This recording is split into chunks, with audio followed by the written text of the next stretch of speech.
And she just real quickly, she said, look, the judge and the DA want to amend your charges to homicide. Nobody thinks this victim's going to survive, and they're going to change your charges to murder. I want to win. And if I don't win, I ain't giving up. Started his business from nothing, that was 2018. Came top salesman in the country, multiple times had a dream. He would scale up his company and train thousands of people. Give you knowledge and teach you, don't let the problems defeat you. Launching Private Rocket. All right, everybody, welcome to the Profit Rocket podcast. I'm your host, Victor Rancour. Today, we have a very exciting guest. This is someone that I kind of vetted myself because I didn't know if his story was real, man. He's just the conviction and the honesty and the stuff that comes out of this guy's voice. And sometimes, when you're out there and you're watching social media and you see people out there and you think, man, this guy, there's no way he could be like this. There's no way he could be real. This guy's as real as they come, man. Mr. Sean Crane, welcome to the podcast. I'm excited to tell your story. I'm excited to talk about what you got going on. Awesome, Victor. Thank you for having me, bro. It's an honor, and I'm looking forward to it. Let's do it. Cool. So, Sean, I don't even know how I came across your page or anything like that, but I think I might have seen it. It was like probably an Instagram reel or something like that. It's probably 3 a.m. and this guy's up running, right? And I think it's one of those things is I started looking at it. And I'm like, fuck, I want to be like that guy, man. I want to have that thing. And all of us have that thought in our head, like of what we want to be, what our perfect version would be, and how we would carry ourselves. And I think that's kind of what kind of jumped out on the screen the first time I met, started watching Sean. And that's what we're going to talk about today, man. How do we become that guy that you want to be on the inside, the guy that you truly believe you can be? How do you become that? And I think, Sean's story is fantastic, and we'll go through it because he's gone through some stuff that I wouldn't wish upon my worst enemy, and to get him where he's at today. So, Sean, let's start from where you were. Was it 10 years ago? Yeah, 10 years ago at 23, looking at life in prison, right? I mean, this is where it all started, so we got to tell the story. Prior to that point, my life was just horrible. I was battling with my drug and alcohol addiction.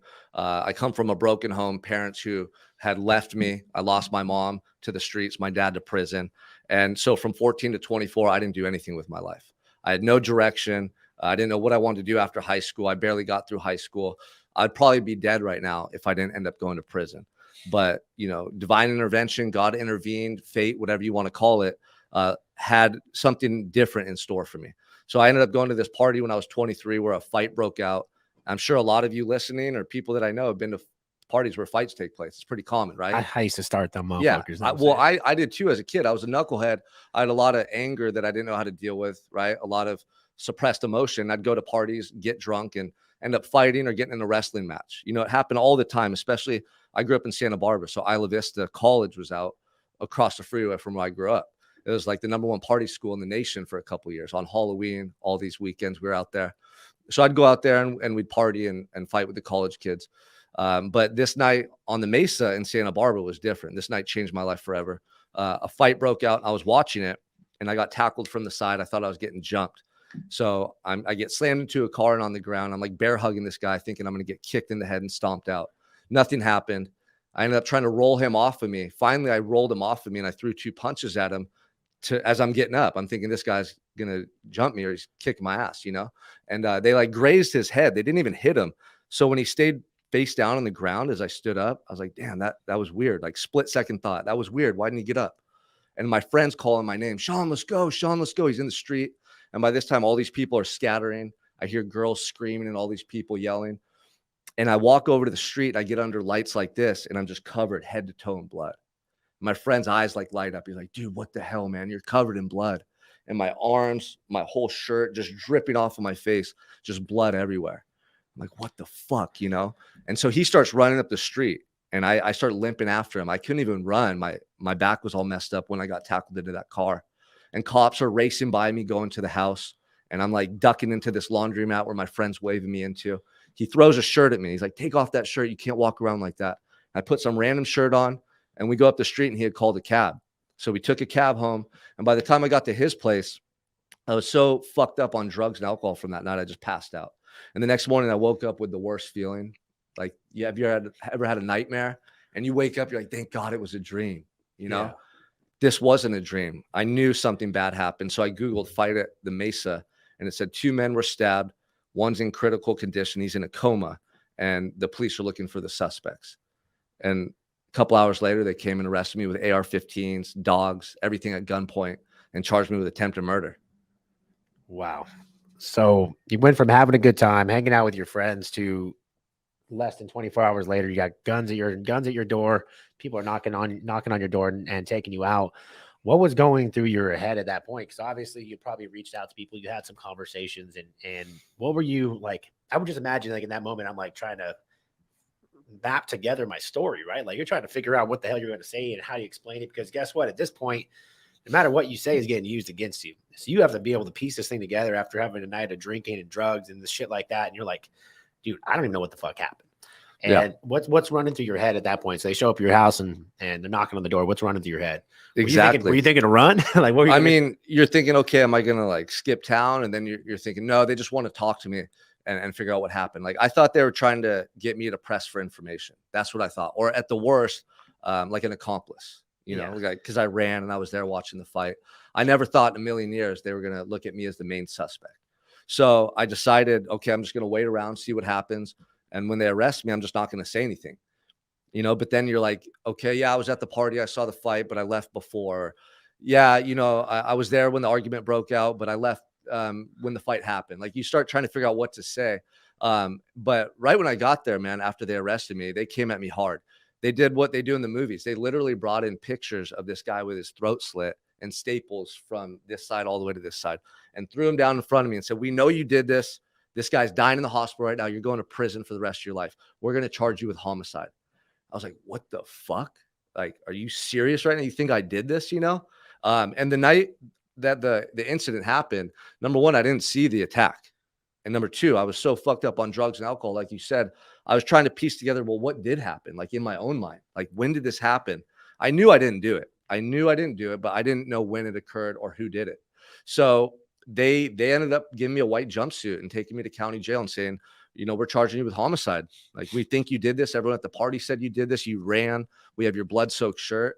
You're fucked. And it looked horrible, man. It looked like I did it. It really did. And so I remember I got to the county jail, and you have like a really quick phone call as you're getting processed in. And I called my Uncle Mike. I was like, Mike, I'm in jail. He's like, yeah, what's going on? And all I could say was, I'm charged with attempted murder, but I didn't do it. And then the phone just hung up. And then that night, you know, by this time, it was the next night, they processed me in. By that time, I'm like coming off the drugs and alcohol, so I feel like shit. And I'm foggy. Like, my brain's not there. My thinking's not there. I'm just discombobulated. So I just went and passed out that night. And then the next day I woke up and I'm like, I'm still here. This is reality, you know? And from that moment forward, it's just a fight, bro. Like, the worst experience you could ever imagine. Just being 23, thinking your life's over. You're coming off all these drugs and alcohol. There's just no hope in that first couple of weeks. Yeah, there's, you know, at that point, there's not much lower you can get, and you kind of, everything. I've never been in that position, but I would just imagine everything kind of flashing before your mind, and things that, you know, it's never going to be the best thing. You're not thinking of anything positive in that moment. It's only like, shit, what do I do from here? And it's not something you can talk your way out of. Like, it's one of those things that they have all this evidence against you. You already know you're fucked. The only question is, how fucked are you, right? Yeah. Am I ever going to get out of this thing? And so with the guy, did the guy die? What happened with the guy? So supposedly he died 3 times on the way to the hospital. Like, they used the defibrillators. They brought him back to life. Then he was in a coma for a week, and miraculously he survived. Like, no one thought he was going to live. In fact, the first day I went to court, I walk in and I'm all shackled up, and the news press is there. They're taking my picture. They put my picture on the front page of the news press. Sean Crane charged with attempted murder. And I'm walking towards the podium. I see the judge and the DA talking. And this woman starts walking towards me really quickly. I realized it was my lawyer's assistant. And I'm like, cool, I'm going to like hear some good news maybe, or someone who's trying to help me. And she just real quickly, she said, look, the judge and the DA want to amend your charges to homicide. Nobody thinks this victim's going to survive, and they're going to change your charges to murder. I just want to warn you. And for some reason, they never did that day. They waited to see, okay, let's see what happens with the victim this week. And when we come back next week, we can change his charges if the victim passes away. And this guy miraculously survived, man. But that was my first experience in court at 23, walking in just in a daze, you know, shackled up, news press taking my picture. And this woman tells me, basically, your life's over. And I couldn't even really believe it. Like, I couldn't grasp the reality of what I was experiencing. It just felt surreal. I couldn't even believe it. It felt too surreal. It was too crazy. I was still numb from drugs and alcohol, and the severity of my situation. It was too much. And so I went back after that, and I was spending a lot of time in a jail cell, and I had so much time to think and reflect. And as the drugs started wearing out of my system and I started to get more sobriety, I felt the intensity of the situation. You know what I mean? Like I felt that the reality of it. And it was weighing upon me heavily, man. But in that cell, some crazy things started to happen. Like when you have 24 hours a day with nothing but just your own mind, you discover a depth within yourself that most people will never experience. Yeah, and obviously when you get left, anytime you get left to your own thoughts, things go a little crazy, right? Yeah. And you kind of have a couple options there, right? You can accept it and you can say, this is my life now, right? And I think that's what a lot of people do. They end up in jail and they just say, this is who I am, this is my life. And you have two choices. You can say, this is how I'm going to live, or you can say, hey, look, how do I go up from here? And especially when you're looking at a long-term stuff like that, it's like, if it's like a couple months, okay, it's like one of those things. It's not a big deal, right? Yeah. I'm just going to get through this. But when you're looking at something like this, like you want to change your life, and also, if I'm putting myself in your shoes, I'm just like, dude, I want to put myself in the best position if I'm going to be in here or not. I got to have my head right. I got to get my shit straight. So you're going through the whole court process and all that stuff, and finally they give you a sentence. When they gave you the sentence, what was going through your head at that point? I took a plea deal. Okay. I took a plea deal because after 8 months, no evidence in my favor came out. If anything, it was worse. More people were coming out, basically corroborating the police report. My best friend, who I was at the party with, cooperated with the cops and basically made me look like the attacker, even though he knew I was innocent. He showed them where the shirt was. He told them about how we went back to his house. He told them about stuff in the past that like painted me in a negative light. So I had all this stuff working against me. And if I would have went to trial, maybe I would have won, but probably not. Because in my county, the DA had a 99% conviction rate. Like no one wins at trial. You go to trial if they don't give you a plea deal, if you have no options. So for 8 months in the county jail, I was just literally in this cell, just fighting for my life, hoping that they'd open that door one day and say, oh, mistaken identity, Crane, you're going home. Or, oh, Crane, some new information has come out. Like I was just waiting for that moment and it never came. So every day I realized, man, like I gotta fight. This shit ain't going away. No one's coming to rescue me. No one's coming to save me. I have to find something within me that's going to help me to persevere just through the day, through the moment. And so for me, it wasn't about life. It was about the moment I was in and how to battle those negative thoughts, those negative feelings, and just get through that moment. So I developed some really powerful routines in the county jail. Early wake up workouts, cleaning my cell, reading, writing. Every day I just kept myself busy. And that allowed me to be in the moment versus in the past or in the future worrying about what was going to happen. And I started training my mind just to live in the present moment and to give my all to what I was doing. And that was the first time in my life I was really like in a flow state. How crazy. I'm in prison facing life and I'm in a flow state, like just feeling the best I ever had because I was sober. I was focused on bettering myself and I just was taking action every day. So by the time they offered me that plea deal, I told myself, okay, I'm going to take this 7-year plea deal and I'm going to turn this time in prison into the best years of my life. Like I'm going to go in there and do everything I can to come out the best version of myself I can be. And that was my mentality going into it. So I did. I went to prison. I ended up doing 5.5 years. And at that time, those were by far the best years of my life. And that's crazy to say, right? But you come from a life that you were living. And I know a lot of friends in that life. I have my family members that have been in that life, from like you said, your mom on the streets, your dad's not there, he's not doing the right things. You don't see anything better. Right. And then you're in prison. You're just seeing some of the other side, like even worse people at some point. As you're going through that, though, and I'm surrounded by people that, maybe did a bunch of crimes and these are just bad people. Were they give you any shit while you're in there, or like, how was the camaraderie? Because, most people are listening has never been to prison, right? Like if they see someone like you that's doing that every day, are they giving you shit every day, talking shit to you? Like, what's that like? Yeah. I mean, people ask me that all the time. So it's hard to talk shit on someone that you actually respect and admire, like honestly. So I wasn't doing things like walking around saying, look at me, look what I'm doing. I was just minding my own business, sticking to the routine, like being disciplined, but I was a savage with my workouts. Like I was positive, I was respectful, I was focused. And so it's not that hard to avoid conflict when you're that way. It's the people that are in the drug game, like talking a bunch of shit, like drawing attention to themselves, that get into trouble or problems in prison. Yeah. Right. So no, for me, I mean, it wasn't hard. The first 3 years, I did my best to keep people like at arm's distance. You know, I didn't want to let anyone in to like my circle and get too close with people because I was just focused on myself.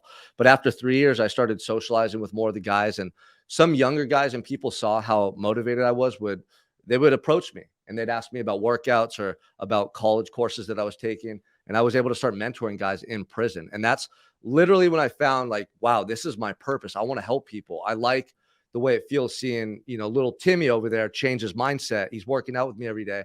Now he's talking about his life after prison. And all these other guys, oh, John's taking college courses, man. I'm helping him with that. I'm like, damn. So I spent all this time working on myself so that I can then be valuable to other people. How amazing is that? And I think that's, you know, that's a testament to, a lot of people. Like I talk to people all the time, like, well, I want to be an influencer. I want to be a fitness coach, and I want to be all these things. And the one thing, or I want to be a business coach or whatever it is, right? Sales coach. First thing, you got to make sure you get yourself dialed in first. So you cannot help anybody until you can help yourself. And I think what you're saying is powerful because you became someone that could help people, because before you weren't a person that could help anybody. You could help people go in a bad direction, right? Wrong way. But now you built this person who you are. And when you build that person, then it's like really no one can fuck with you at that point, right? Then it's when you're able to start actually becoming where you want to go and be able to start leading people. So as you're going through prison, you have the end in sight, but you day in and day out. I know we had a conversation this morning. You're like, dude, I was fucking scrubbing my jail cell floor and stuff like that. You want to talk a little bit about just the mindset behind just dialing in your day? Because I think I talk to you every day. You're like, dude, I talk to you on Sunday, and Sunday you're like, I already got my entire week mapped out. Is that something you started while you're in the jail cell? Well, it starts with your morning routine because that sets the tone for your day. So in jail, you get up early because you want to get your breakfast, right? And also I wanted quiet time. Like prison can be a loud place. You have no privacy. I'd get up early so that I didn't have to deal with anyone for the first hour. This was my way of what I called putting on my armor. Like I didn't want to step outside my cell and be irritable, be like lazy or just like half awake, because that's how you get yourself in wrecks. So I'd get up an hour earlier and I'd have time by myself.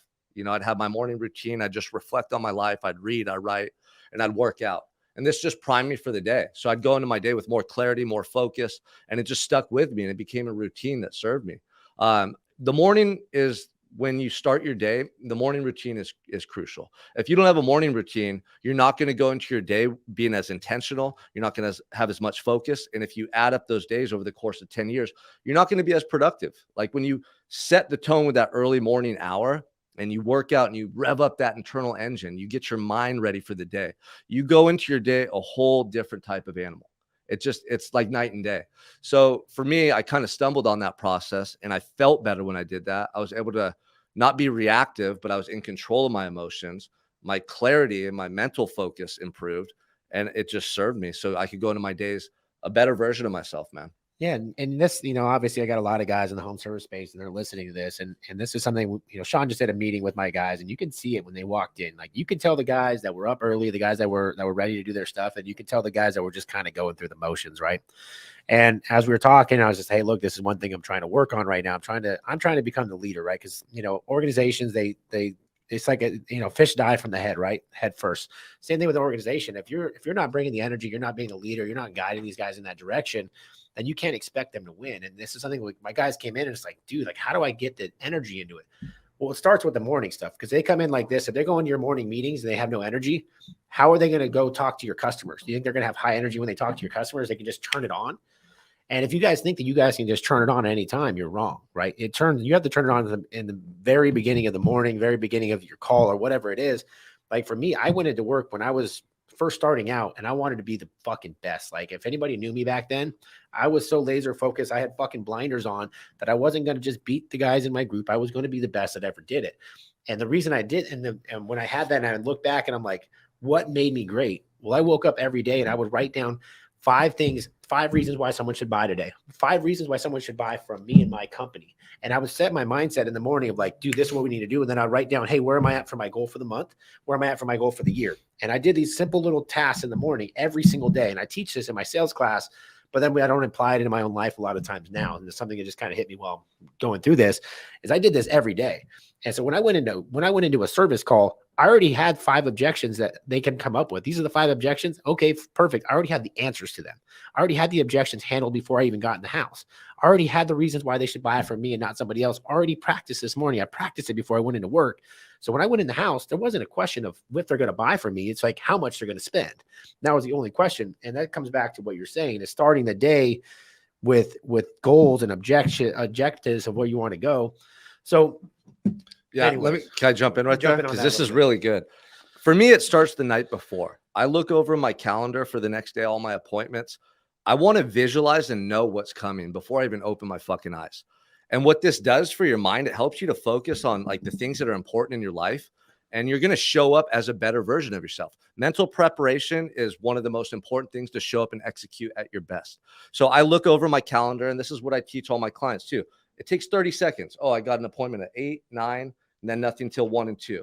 What am I going to do between fucking 10 and 2? Like, I'm already mapping it out in my mind, and I'm just so much more focused and productive because I actually have a plan. It's simple.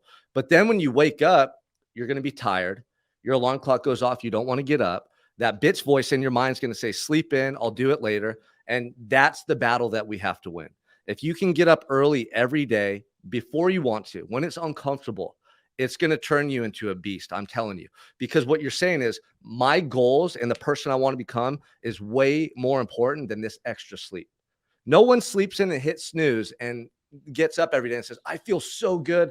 I'm so happy I snoozed. Everyone's complaining about it. They're saying, damn, I should have got up early. I should have went to the gym. I should have done this shit. That's your higher self. That's that person inside of you that you want to be screaming to get your attention. But so many people just lose that first battle and it carries over into their day. So if you can set an early wake up time and a commitment to go work out and have time to visualize your day and reflect on like what you're doing, you're like light years ahead of people. It's going to change your whole mindset. When you do that consistently over time, it elevates your confidence because you're doing hard stuff every day. You become disciplined, right? And you're literally sending your subconscious brain messages that I'm going to do hard stuff every day because I know it's going to pay off in the future. I know this is going to add value to my life. So I'm going to sacrifice things now and I'm going to put in the work now to create a better life for me in the future. And so you have the guy who's working for you, right? Who sleeps in, who shows up late. How do you think he's making sales, right? I'm not buying from that guy. No. His shoulders are shrugged down. He's not making eye contact. His tonality's low. What about the motherfucker that was up at the gym, crushed his workout? He's eating good food. He has that energy that he's cultivating through those routines. How is he showing up? Eye contact with the customer, that body language, that transfer of energy that takes place is unconscious, but people automatically are attracted to it, right? Like, damn, like, this guy knows what he's talking about. I like this guy. I like his energy. Yeah. What do you got? Oh yeah, I'll upgrade. Oh, you got that too? Like sales at that point becomes easy because it's a transfer of energy and people feel that as soon as you walk into a room. So it's our responsibility as leaders for our family, for our business, for any aspect of life. We have to hold ourselves to that higher standard every day and cultivate that energy within us. So then we show up as our best in life. Yeah, and you know, I've been there. I mean, everybody that's listening to this has that bitch voice, and we all fight it every day, bro. We fight it every day, and I lose to it a lot of times, and I make an excuse for it, right? Like, oh well, I'm crushing it over here, so I don't really need to do that. Or I'm so good at doing this, I don't need to do that.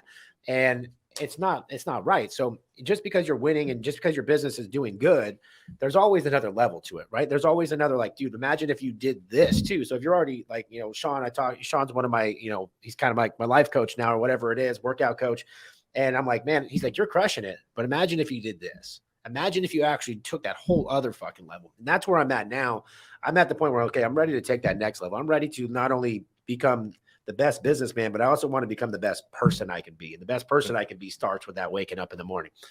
So yeah, you get out of prison. Can I touch on that real quick? Yeah, let's touch on it a little bit. Because we all have that thing inside of us that's trying to guide us and direct us. Most people ignore it. So Victor's crushing it in business. Like, you're crushing it. But if you're not doing what your heart is calling you to do, like if you're not going to the gym every day or being the best husband or whatever your conscience is calling you to do, you're never going to experience true fulfillment. Like, I'd rather be just tapped into who I want to be and living as that person every day than having all the money or all the material things in the world. That shit doesn't mean anything if we can't go to sleep at night knowing, damn, I'm being the best version of me possible. And that's multifaceted, right? There's a lot of different things we need to focus on and do. So I'm a performance coach. I help men become their best selves. That's why you reached out to me. You heard something in my voice. You saw something in me and you thought, damn, I want that. That's your conscience. That's your higher self calling you, right? Now you're taking action. Most people, and probably a lot of people listening right now, don't act upon that truth. And that's where they go wrong. You're never going to have fulfillment or live a purpose-driven life if you're not willing to be honest and admit that you have stuff you want to work on and then have the courage to take action. Look at Victor, crushing it. People look up to you. You have a lot of things that people want. You're still willing to admit, hey, I have room to grow. And that's what true leaders do. Yeah, and I think it's not even just in health or fitness and stuff, and that's important, right? But even in business, right? We have this belief that we're doing good in business, we're doing good in sales, but there's always that whole other level you can get to. So a lot of clients come to me, they're like, "Well, I'm already doing good in business." I said, "Okay, well, do you have this, this, and this?" Well, no, I really like that. I said, "Okay, so are you willing to, step out of your comfort zone and go up and do that?" And that's what I teach in my business training and my sales training. And the thing is, like I said, I had all these things that I'm doing great at. And I knew deep down, like, I could be better. I could be doing better. And that's why we had that conversation. But let's circle back around. You got out of prison, right? Okay, now you get out of prison. You're a fucking felon now. You got all this stuff against you. You got this record. What's going through your head then? Like, what did you think you were going to do when you got out of prison? What did you think this is my job? What am I going to do? It's not easy to go fucking find a job when you're a convicted felon, period. Yeah, I got out of prison at almost 30 years old with just $200 in my pocket, no material items, nothing. I had extended family who was supporting me, and I went and stayed in a trailer on my aunt and uncle's property. I had spent 2,000 days in prison visualizing that moment, like just wanting it so bad, and my vision wasn't perfect. I knew I wanted to get out. I wanted to help people. I love fitness. I love psychology. I knew I had a heart to serve. How was I going to do that? The pieces weren't perfectly fit into place. I had to figure it out. But the one thing I wasn't going to do is hold back. I wasn't going to let fear dictate how I live my life ever again. So when I got out, the first day, obviously it's exciting. There's a lot of anticipation. I went down to Huntington Beach over here with my brother and sister, and there was 10-foot waves. And we rented surfboards off this little shack, and me and my brother paddled out and surfed. That was dope. The first wave I dropped into, I was like, damn, I'm back. Hours before I'm in this cold, dark cell. Now I'm under the California sunshine surfing. It was incredible. But then after that, it's like, okay, it's real life now. It's a fast-paced world. And there was a lot of anxiety. There was a lot of stress. How am I going to make this happen? What am I going to do? I didn't want to be a fucking loser, man. My worst fear was that I had all these ambitions, all these dreams that I talked about, that I wrote about in letters back home. And then suddenly I would just settle, right? Or I'd go back to my old life, So the first couple months I was working for my Uncle Mark's tree service, same job as before prison. I was a climber. I'd climb trees. I'd cut them down. I'd trim them. I'd carry brush. It's hard work. It's good work, but that's not what I wanted to do, man. And I could have even taken over his company, and I could have been set with security, with safety, right? Income, all these things. But I knew I wanted to do more. So I started figuring out, how can I work with people? And I had an old friend who was a personal trainer. I talked to him, and he said if I got certified, he'd give me clients to start training out of the gym back in Santa Barbara, where I'm from. And so I spent 2 weeks getting certified. I took all the tests, wrote the essays, got certified. And then the day I was set to go, wildfires broke out in California, and we were literally displaced. My uncle's house almost burned down. Oh, shit. So now I'm in an Airbnb. I'm a felon. I'm 2 years out of prison. I'm like, what the fuck, dude? This isn't the way it was supposed to go. You have this vision of getting out and everything just falls into place. Yeah. If I just did the right thing in here, it's all going to work out. You have to make this stuff happen, And so I'm sitting there thinking, what the hell am I going to do? I can't get to Santa Barbara. Everything's burning down around me. And then 2 days later, rainstorms came through that area of Southern California, and all these mudslides shut down the roads. The US 101 North into Santa Barbara was completely shut down. Literally, Montecito, I don't know if you've heard of Montecito, all these big mansions, mudslides came through there and killed people and all this crazy stuff. So I'm sitting there thinking, damn, how am I going to get to Santa Barbara? And I started going through my contacts, and I called an old friend who did sunset tours. He flew planes. I'm like, what's up, man? What have you been up to? He's like, I'm working. I'm actually flying planes again. All these mudslides are taking place, and I'm flying people back and forth from Ventura County to Santa Barbara. I said, no shit. Like, I need to get to Santa Barbara. I got a job working with TJ in the gym. I'm going to do personal training, but I have no way to get there. The roads are shut down. He's like, dude, I'm going there on Monday morning to pick up my boss for this hotel that he worked at. I'll give you a ride. So I go down to the airport Monday morning. I have a duffel bag with all my possessions, like everything to my name, and $700. And I fly into Santa Barbara. And on the way, we're in the plane. And he looks at me. He's like, so what's your plan, man? What are you going to do? I said, fuck, this is it. I don't know. I'm just going to get this job, man. I got to go for it. He's like, you don't have anywhere to live? Do you have a car? Like, what are you going to do? I said, I don't know. I'm just going to couch surf and figure it out, man. I got to do this, you know? And he's like, well, check it out. My dad rents out rooms. He has college kids that are going back for holidays. Maybe he can put you in a room for a little while. So we get to Goleta in Santa Barbara, where I live. I go to the gym and I talk to the owner of the gym and I just tell him my story. I'm just honest with him about being a felon, getting out of prison. I was just motivated, good attitude, respectful, just like we talked about earlier, like the energy I came with. Yeah. Like, he couldn't deny me. I was the best candidate for the job. I was in physical shape. I had the right mindset, the right attitude. So he goes, look, I'm going to give you a second chance working here, right? Don't make me regret that. So now I had a job training clients, making $50 an hour, first job out of prison, right? That represented like a future for me in that industry. I wanted to coach and do what I do now. So then I went to my friend's dad's house. I literally gave him all my money, $700 for a room. Now I had a room to stay in. And later that day, I went and found my uncle Mark, his mechanic. He told me, hey, connect with my mechanic in town. Maybe he has a car you can use, you know? But he would get cars, fix them up, and sell them. I had no money though. So I'm like looking around his little junkyard, and he has a Honda Civic over there in the corner, and the rear end's all smashed in, bro. Like the ugliest car you've ever seen. Nobody would want to be seen driving that car. But he was willing to let me use it for 2 weeks until I could make some money and pay for something else. So like, fuck, I'll take it, you know? And the next day I showed up at the gym. I parked around the corner so no one would see me driving that car. And 5 a.m. I was training my first client. And that was my start. And I never looked back.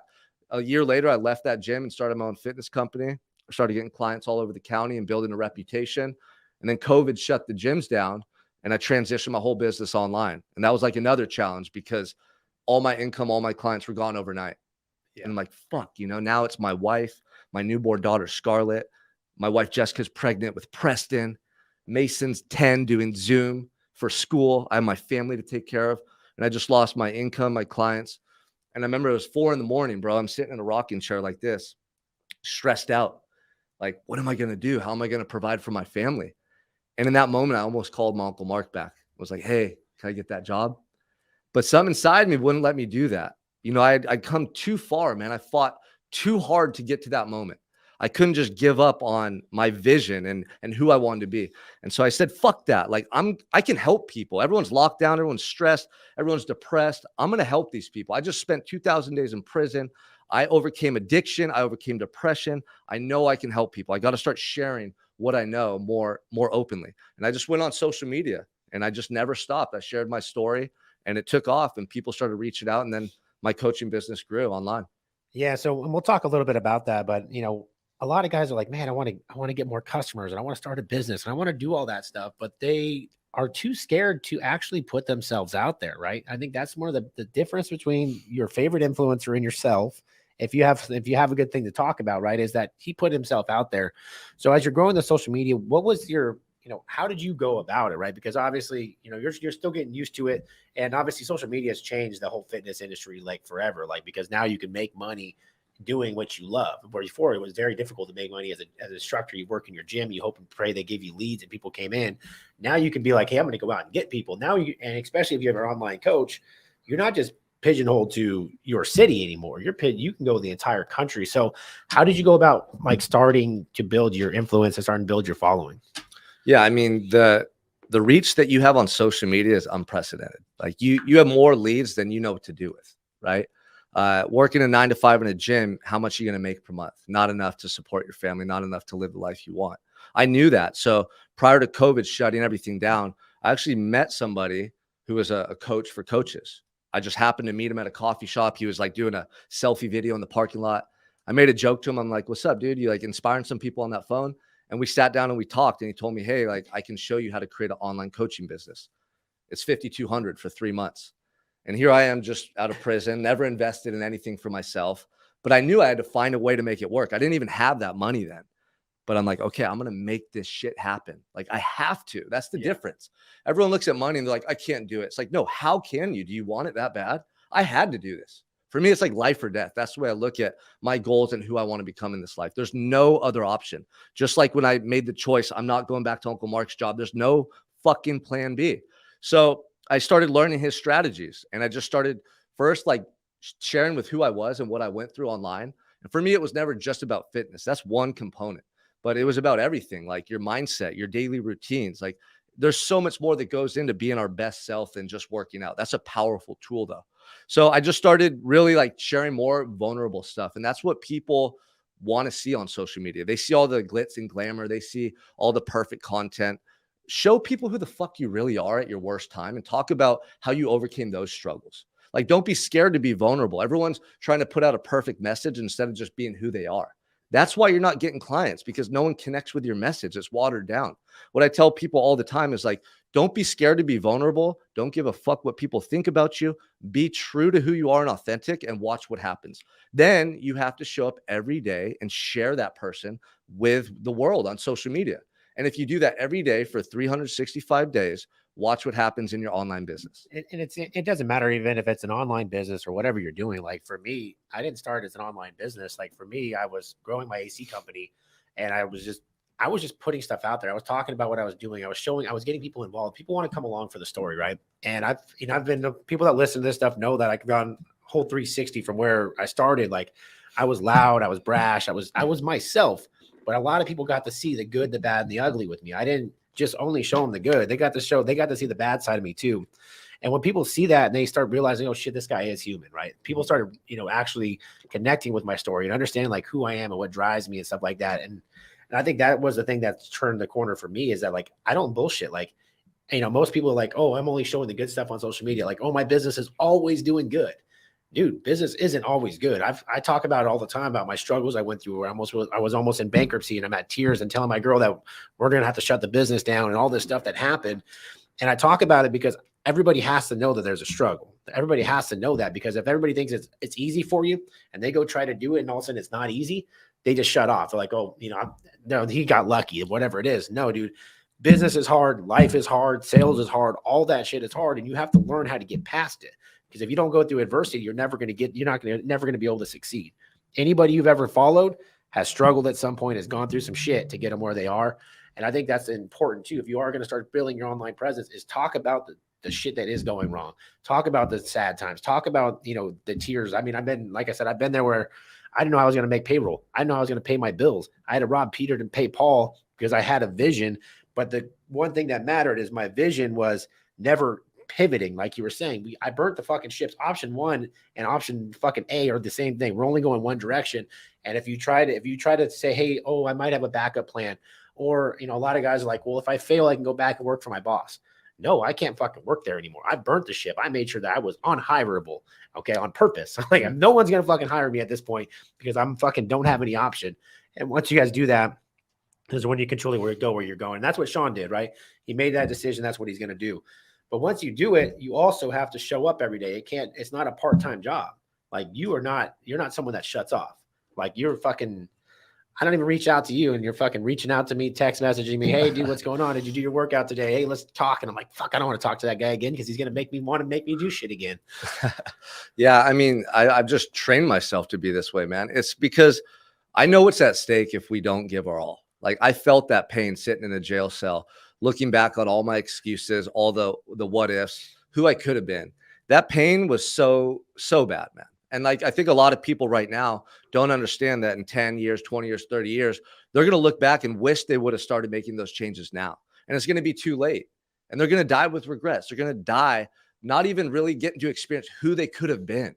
So for me, every day I'm driven by that pain. I know what, excuses now lead to, massive regrets that we can't change. And I just want to give my all to this life. So every day I wake up, I'm extremely grateful to open my eyes, to have freedom, to have my beautiful family, to have these opportunities. And I want to show how grateful I am through my actions.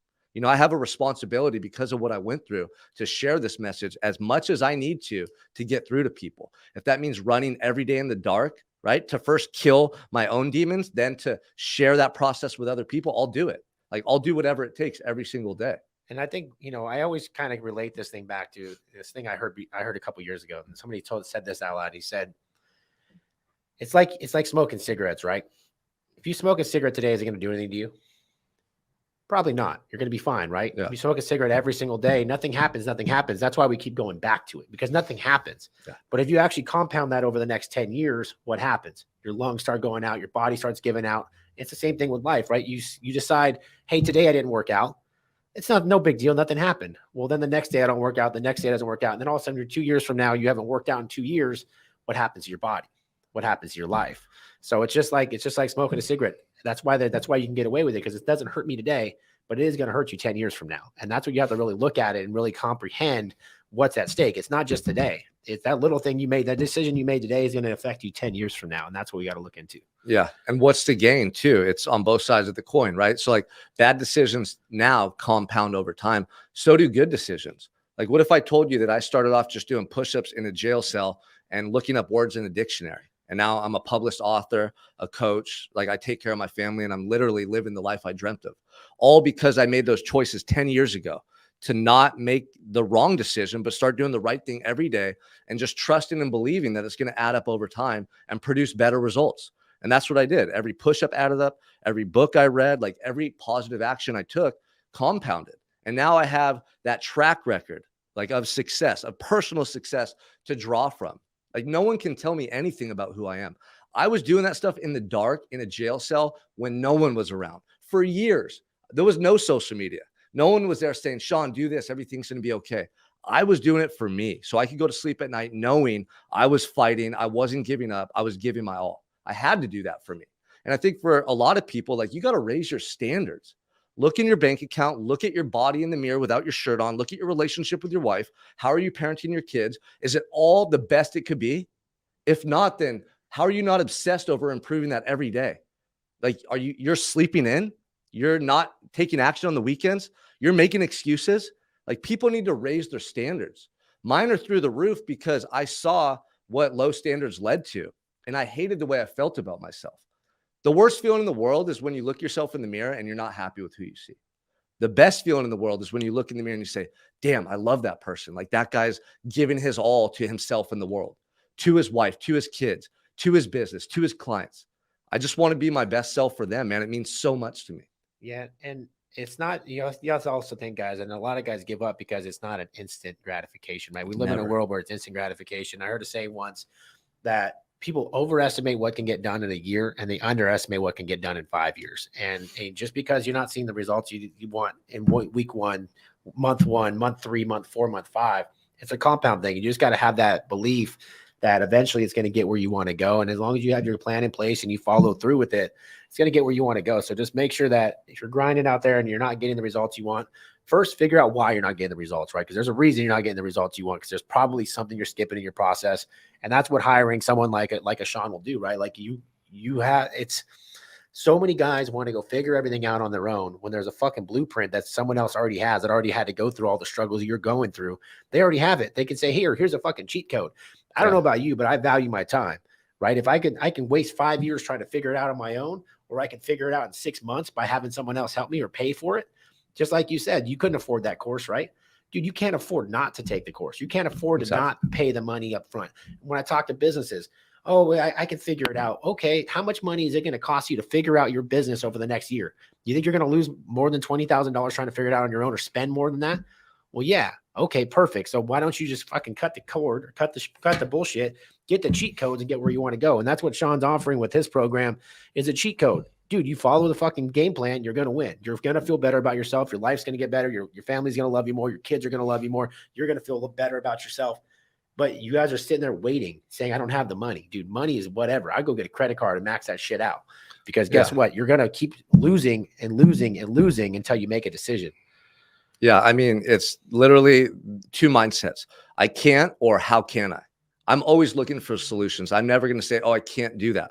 If it's something that's important to you that you know is going to move your life forward, how can I do it? maybe the answer doesn't appear right away, but you keep asking yourself, how can I? How can I? And you're going to start to see how you can make it work. It always happens. For me, I've always invested in myself with business coaches and mentors since I came home. Because number one, I expedite my results. I get the cheat sheet. I'm like, oh, this is how it's done. Cool, I can do it. And then number two is like, when you invest in yourself and you put money down, do you think you're just going to not show up? No, you're going to show up 2, 3, 4-fold, like above and beyond, because you just put money down. You want to get your money's worth. And it always pushes you to give more effort and to be more consistent and to give that extra hour, and that's crucial. So I'll put out as much money as I need to continue to grow and to learn and to expand myself in what I'm doing. And that's something like I can attest to. I spend over $100,000 a year on coaches and things like that. And people are like, that's crazy. I think I'm probably 150,000 this year I spent on coaches and conferences and mentorship and things like that. But it's because I don't want to figure it out on my own anymore. I've already done that. I spent 3 years trying to figure it out on my own. And guess what? That shit sucks. Trying to figure out something that's already been proven and someone else already knows how to do is wasting your time, energy, and effort. People are like, well, how'd you grow your business from 0 to this so quick? And I said, well, first I had to fucking fail a bunch. And then I finally decided I'm not going to fail anymore. I'm going to go find people that have done what I've done. I'm going to go find how they did it. And then I'm going to freaking rob and duplicate it. And that's all I'm going to do, because I don't want to reinvent the wheel. I just want to get there as fast as I can from point A to point B to make sure that I get my business where I need to be. So you are here now. You got 2 kids or 3 kids? 3 kids. 3 kids. You got a beautiful wife. You got the life that you wanted. What's next for Sean? So like, what's your 5-year goal? Where do you see yourself being? Yeah, I love that. So, we're staying in Santa Barbara. Recently, I built a house in Idaho. We were going to move. We decided to stay in Santa Barbara. I have tons of family there, a lot of opportunities. So I'm really going to make Santa Barbara like the epicenter of my coaching and what I'm doing. I want to take over that small little town, and it's beautiful there. I want to have some events there. People like you and some other big shots fly in, come speak, tell your story. Start putting on those personal development and business events there later in 2023. 2023, just taking everything to the next level, always growing, always expanding, always pushing myself. So my coaching program, my mastermind, we're going to be having in-person events this year. The first one's in January in Atlanta. I'll be speaking at Ken Jocelyn's event. Ed Milet, John Maxwell, all the top-notch guys are going to be there. So I'm going to have an in-person event for my clients to come fly out, see me speak, and have a mastermind the week before. And then again in April here in California. So more in-person stuff, really making an impact on these men's life that I get to work with. I have my online platform, but I want to do a lot of in-person stuff because that's where the transfer of energy takes place. That's where that real spark is ignited. And then these guys go back home and they're carrying that inspiration with them, and it's going to change everything for them. So yeah, a lot of focus on coaching and speaking, man. That's my passion. That's what I want to be doing. And I think that's where you belong, man. I think you found your calling. I think you found something that's going to be able to impact lives, because guess what? Doing all this stuff and not impacting people doesn't, like, for me, like if I didn't impact my employees' lives where I was just getting rich and they didn't get nothing, I would have no goal, no joy in my life. Right. So that's part of my joy. But what you've built, man, is what you said you were going to do. And most men don't do what they say they're going to do. And I think that's an important topic as well. We could discuss on another podcast is that, dude, if you say you're going to do something, do it. And I think that's what you've done. And we want to congratulate you, man. And I hope you guys enjoyed this story. I hope you guys go follow him. What's your Instagram tag? Sean Michael Crane. Sean Michael Crane. Any underscores, anything like that? Yeah. Sean _Michael _Crane. Perfect. I'll go ahead and put that on this thing. So you go ahead and go follow Sean. Check out what he's doing. He's going to be speaking at a bunch of events this year. Try to check those out. But yeah, man, it's been a pleasure following you. It's been a pleasure being a client of yours, and just being around you changes people's energy. And that's a massive thing, man. So thank you for coming on. Yeah, I appreciate it, man. Love what you're doing and looking forward to crushing it in 2023. Boom. All right, guys, that wraps up episode number 13 of the Profit Rocket podcast. Thank you guys. I can't wait for the next episode. It's going to be another badass speaker.